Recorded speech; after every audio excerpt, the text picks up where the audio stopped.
Third Skillup Forum in Athens. What I learned and what I can give back to you. The first conversation I heard was about AI for good, how to innovate responsibly and impactfully. I really enjoyed the conversation between these two people that presented. They actually claimed that AI is another era of transition.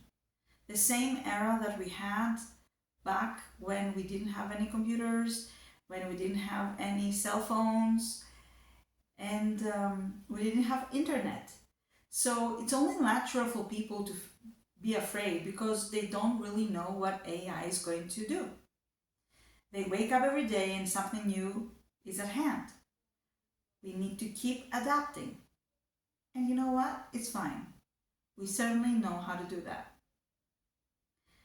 However, we are also at the crossroad because AI right now is at a level that we are still in control and we are still setting up for the future.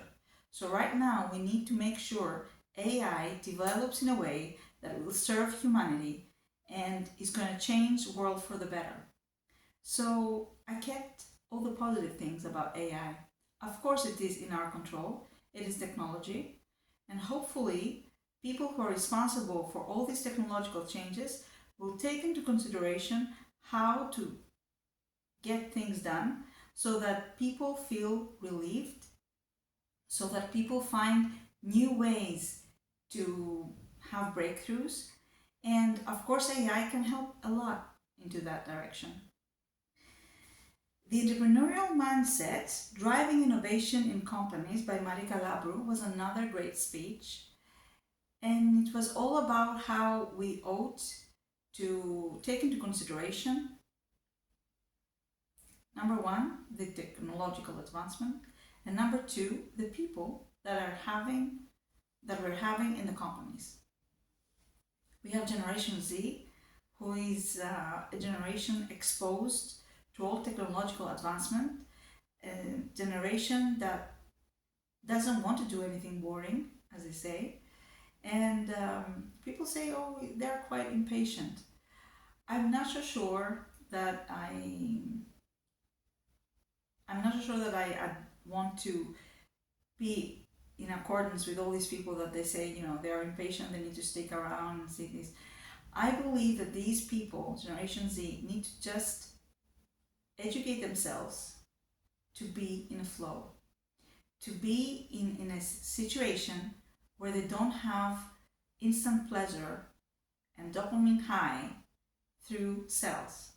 And in order to do that is to make meaningful relationships within the spaces that we work at. We need to understand that people are people, and no matter what we do with all these technological advancements, we still move ourselves with emotions, with our hearts. And perhaps if we start to approach people, the younger generation, perhaps this generation is going to give us a lot of insightful things that our generation was not able to reach. So it's going to be a great marriage. An entrepreneurial mindset of our times need to take into consideration the whole package. Because yes, we are going to have different generations working with each other.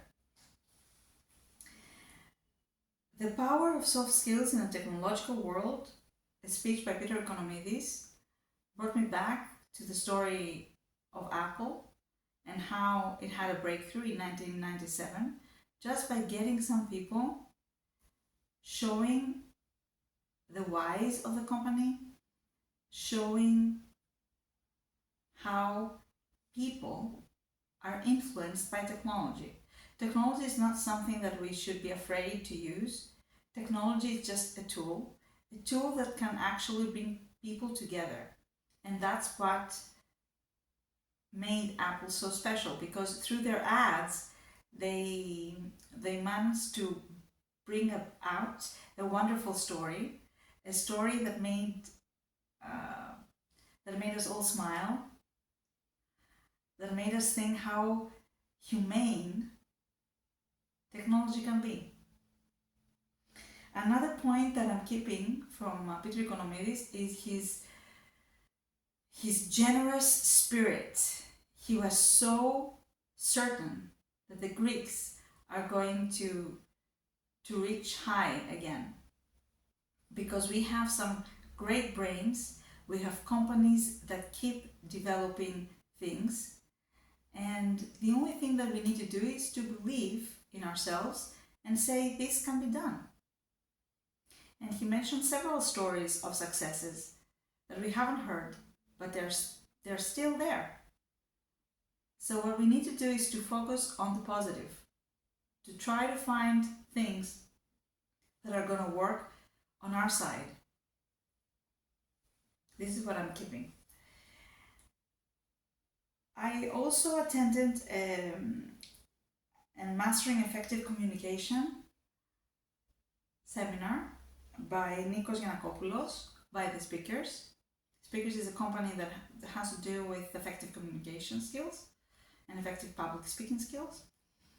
And I really liked the buzz created in the beginning, because the presenter said, okay, you need to make sure that you have some teams, you form some teams, and work with each other to find a name. And make sure that you do not know each other. So that was a really wonderful icebreaker that I took from this seminar, because we tend to think that a person in a seminar is somebody that it's not that easy to get to know. And with that exercise, it was so much interesting. We learned so many things, and of course we learned people we've never met before, and I really enjoyed it. Last but not least, leaderships and soft skills for the leader. We had a wonderful presentation, and what I took from that seminar was that we really need to stand up for ourselves. Leadership has to do with how we handle ourselves first. So self-leadership is the most important thing of all. And of course, when you lead a team, it's good to know that your team should have a vision, a mission, should be clear on their projects, who is going to do what by when, and be the heart of the team. Be optimistic. Be there. When we lead, we need to inspire people, to inspire them for the best.